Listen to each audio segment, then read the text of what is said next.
G'day there guys, this is another episode of r/JustnoHOA. I'm Markee, your reader today. Now, sharpen your pitchforks and get ready to go. We're gonna yell at some Karens today.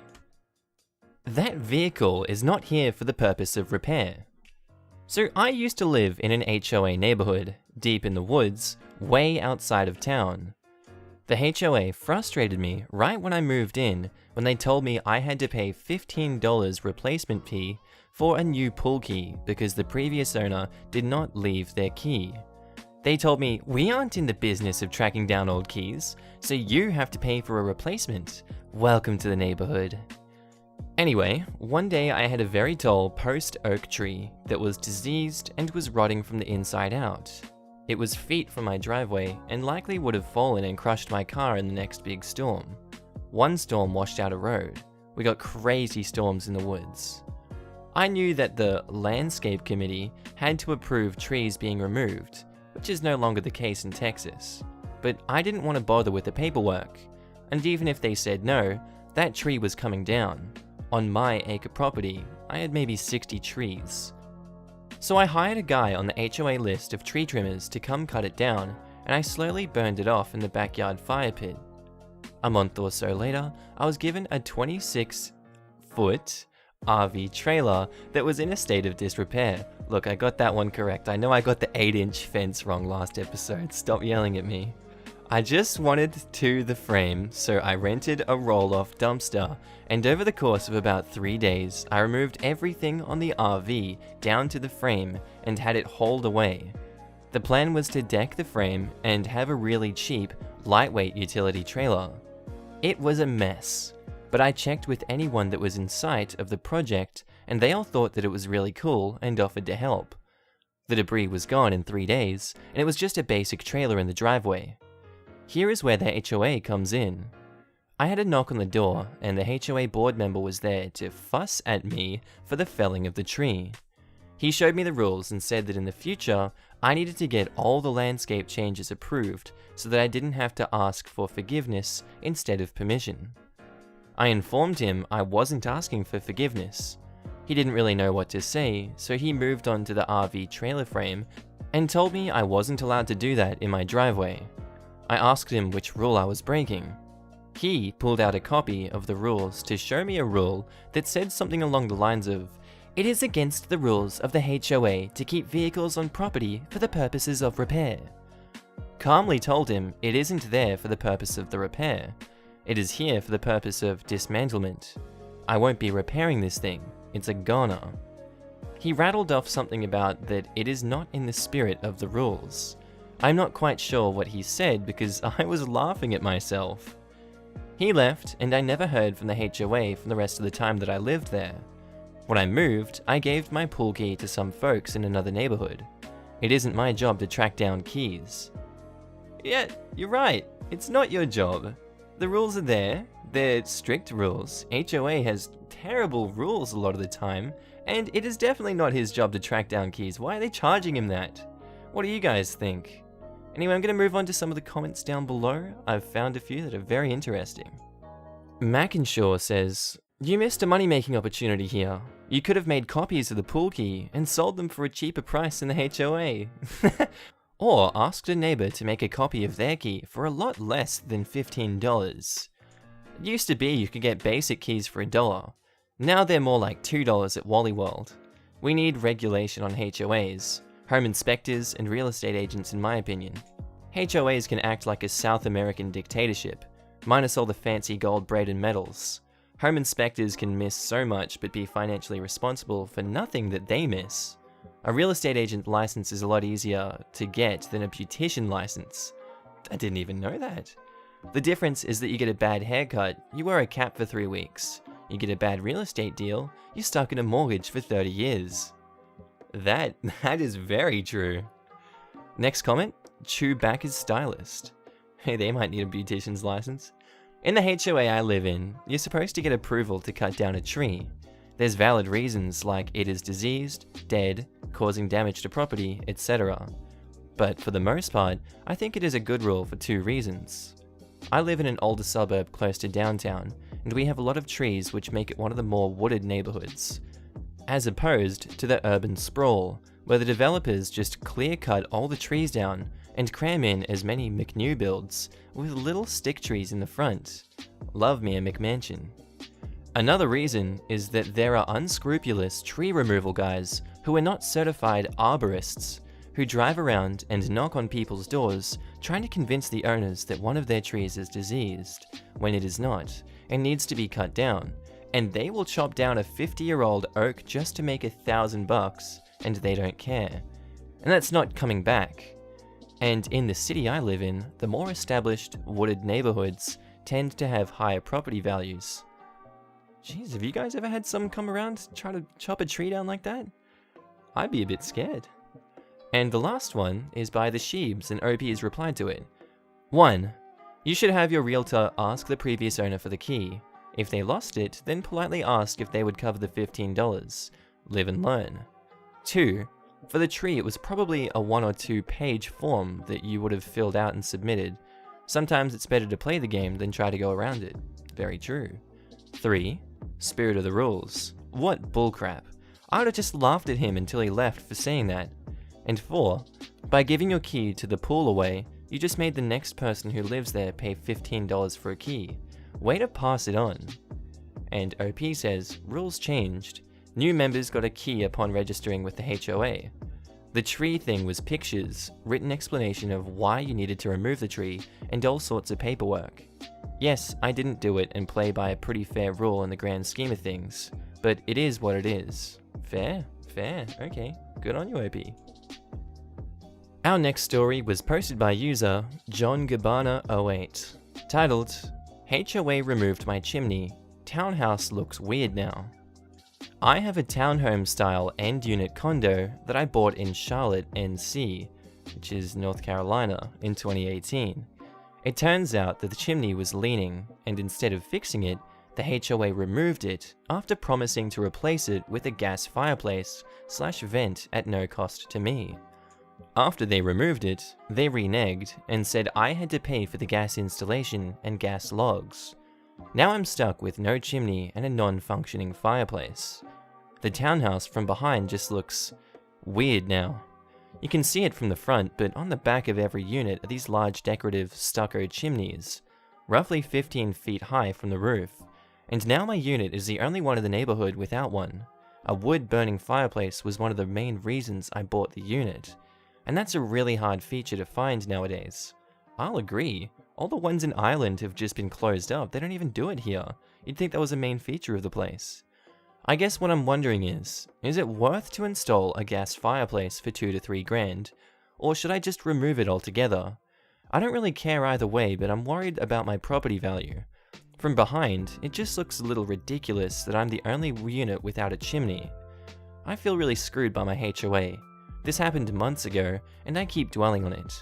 I'm just furious that they would screw me over that bad. I will never ever buy a condo again.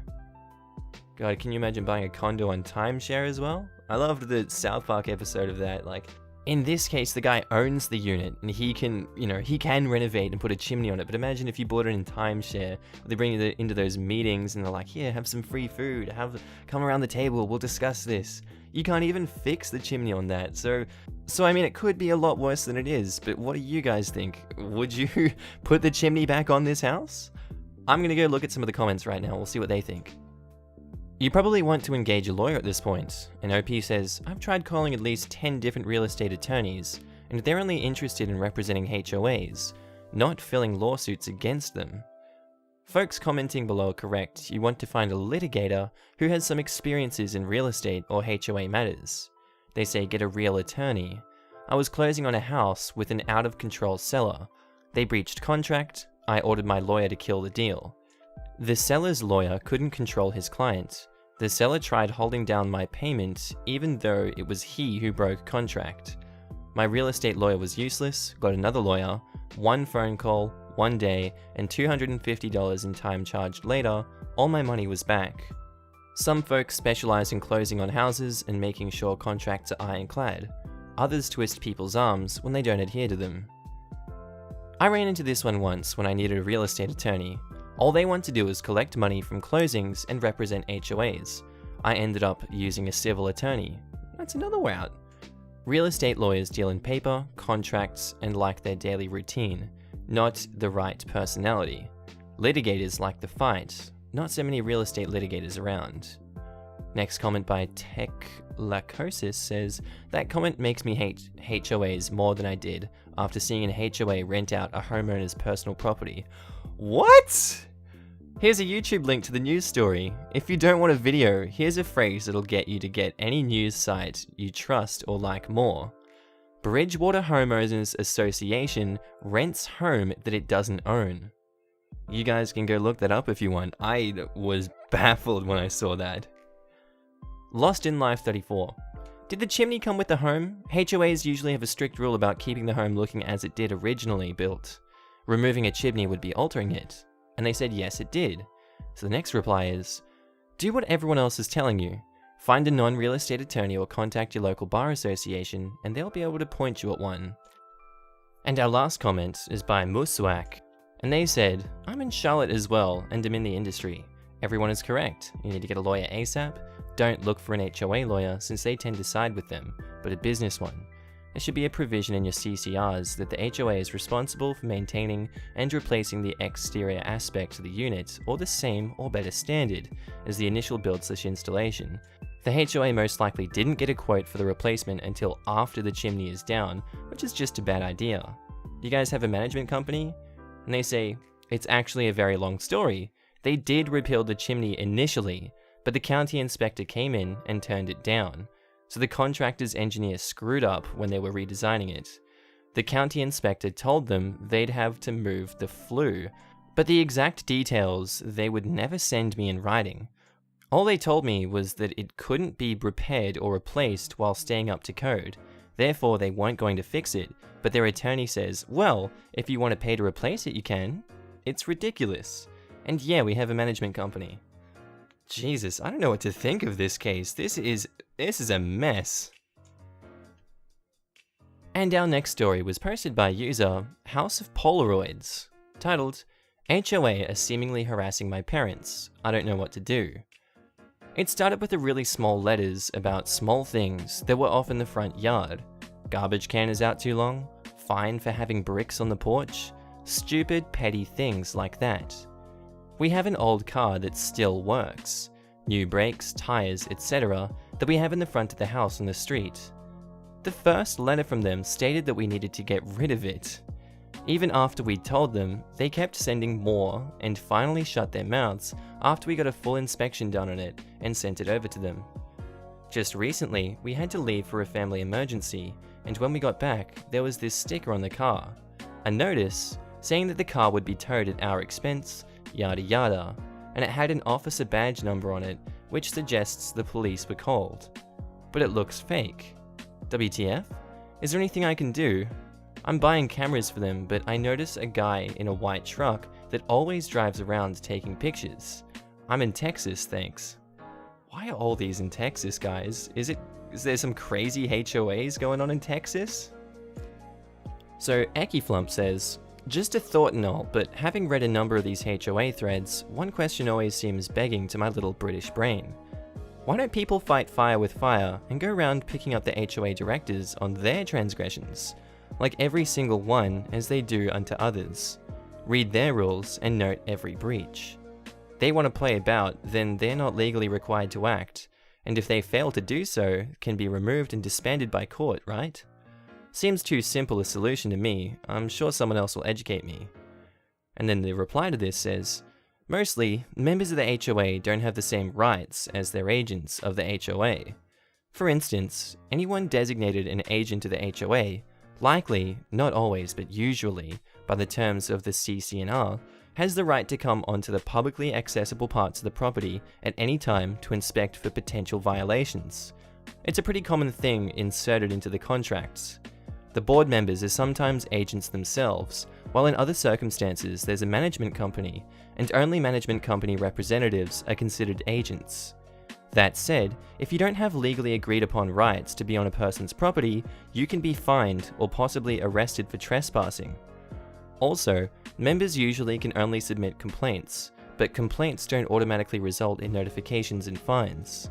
And even then, depending on how the HOA and management company have set up the rules, they may even be able to mark someone as harassing other members or the HOA itself simply by submitting whatever the people in charge decide is too many or too frequent complaints.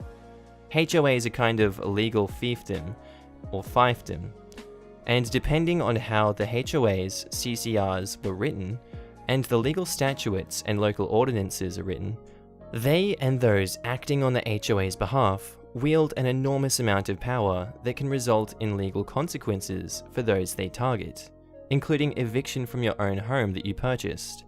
Plus, it's a civil matter and civil lawsuits can, pretty much always are, extremely expensive and cost prohibitive for the majority. Jeez. From my experience, simply the board members tend to follow the rules. I have seen a few exceptions, but people who join boards tend to be rule followers, to the extent that sometimes they even join the board because of their frustration with seeing the rules not followed by others. Good point. When I was the president of my HOA, it was harder on board members than other owners when it came to breaking rules. I would occasionally get a board member that thought that they could do whatever they wanted because they were on the board. I always came down hard on that behavior. That is said, it is a very rare occurrence. And last one, a little bit of a funny comment. Who watches the Watchmen? Never argue with stupid people. They will drag you down to their level and beat you with experience. Also, simply put, these boomers have too much free time on their hands.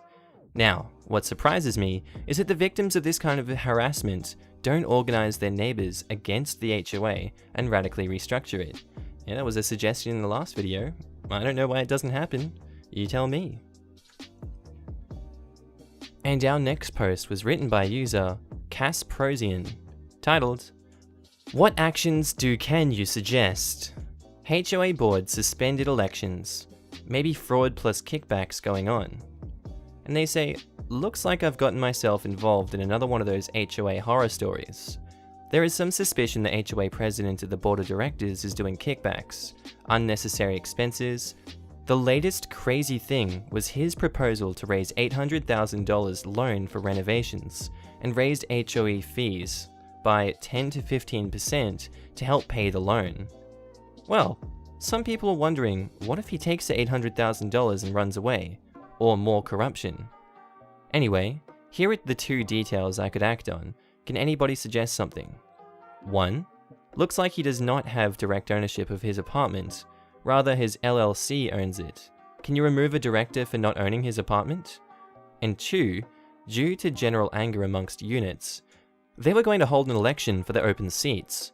Unfortunately, looks like the president suspended the elections. I'm pretty sure this is against the bylaws. What are the legal stuff I can read into?" And as always, we say, get a lawyer. You have some significant issues raised you're going to need a lawyer for. JustMe285 says, "Some HOAs base their membership on financial interest rather than ownership, meaning that anyone who has a financial interest in one of the properties, even if not on the deed, can be a member of the HOA and thus be on the board. Read your bylaws to see who qualifies as a member. Secondly, the members usually have the right to call a meeting and hold elections and/or remove someone from the board. The process should be spelled out in the bylaws." Spades Buff says, "This is how my declaration is. As long as you are the controlling entity, you can serve on the board. The only other caveat is you must also be an owner/occupier, i.e. not a landlord. Landlords can still vote, just not serve on the board. That's how mine works, but YMMV. This LLC or trust setup is actually not all that uncommon. I've seen it most often with elderly estates." Genix says, 1. Attend the next scheduled meeting. 2. Ask all the questions that you want during the open forum. 3. Sit in during the rest of the meeting to listen to the agenda. In particular, listen to the treasurer's report. 4. Ask for a copy of the financials, and maybe a copy of the reserve study if one has been conducted. You may be asked to pay a nominal fee for this, which is the cost to photocopy, mail, and send. Yes, I know it can and should be emailed for free. 5. Read your bylaws and CCRs regarding the subjects of election and membership. In January 2020, Our HOA in California had to suspend our scheduled elections in May because we became out of compliance with the recently passed state's assembly bill, and it's going to take us at least 4 months to resolve. Oh wow. And our last post is by Imaginary Alpaca, titled, "My Neighbor is on the Board." Now, I'm almost positive he made a bylaw specifically targeting us. Last year was a complete mess for us. My car needed repairs, our toilet overflowed overnight due to a tree root in the pipe/shifting foundation, and a bad flush kit, so we also had to have a company come out and dry our floors and rip up the carpet. Then the air conditioner broke, and we had to replace it entirely because it was not repairable. Or rather, it could only be repaired temporarily. Ultimately, we are still paying for the air conditioner and the car repair, and plumber came out of pocket. The carpet still hasn't been replaced, but that's a whole other story. So to top it off, our neighbor tells us that since we somehow entirely own a part of the fence that was falling and we needed to replace it. Of course, this is when he just happened to mention that he's on the board of the HOA. So fine, it takes us a little while, but we found someone and paid a stupid amount of money to have it redone, since it also couldn't be repaired. About a week or so after, we find out that a bylaw has been passed stating that in order to make a fence repairs, you have to okay it with the HOA and the neighbor who lives on the other side. I can only imagine how the rest of our time living here is going to go. That hurts to read. That really hurts to read. I honestly hope they're going to be okay, but that does not sound like it's going to go well. We've got 3 comments to read from this one, from Pit Mama, Odessit from Florida, and Caliadra. If it was after you fixed the fence, then you're fine. Do you have proof of your neighbor demanding the repair? That you only did it because they were insisting? That will help cover your butt too. They didn't reply to this. They didn't reply to anything actually. Start throwing grave dirt to his backyard, lol. Good idea. And Caliadra. Oh my god, this reminded me of my neighbor across the street, except for the fact that he and his wife are more passive-aggressive. They target us for anything that would seem like a violation, and this is starting to become borderline discriminatory. When we first moved into our rental, we were a bit naive in the HOA rules for our neighborhood, but we made sure to read all the rules afterwards. Most people would have some kind of decency to warn others before an impending letter or fine is sent, but not in our neighborhood and not with our aggressive HOA. We had our trash can out for more than a week, and we were vacationing and received an aggressive letter and fine posted on our front door. Our neighbors next to us didn't receive any fines or aggressive letters after leaving her trash cans out for over a week. I think one of the best things you can do is join the board or get to know the rest of your neighbors and have them on your side should anything else raise. That's a very good point. They really should do that. Alright guys, that is the end of the episode here. That was 5 different posts covered. Tell me what you guys thought of this. Are you liking the comments being read? Because it honestly makes for longer, better content, I think. I know some of you guys just want me to read the stories, but I feel like we get a lot out of reading the comments. There's more stories to be told. There's different content to cover down there. It's like really good. It's like a treasure trove of information. If you guys just like listening to this, tell me what you guys thought of it down in the comments. Just tell me any of your thoughts, what you think of it. The music might be a bit too loud. I've heard that one too. I'm trying my best. I'm learning. I'm switching things up, but the channel's really growing right now. I'm really happy. As always, guys, thank you for supporting me. I hope you guys have a good day, night, evening, sleep, wake up, and I'll see you in the next episode. Bye.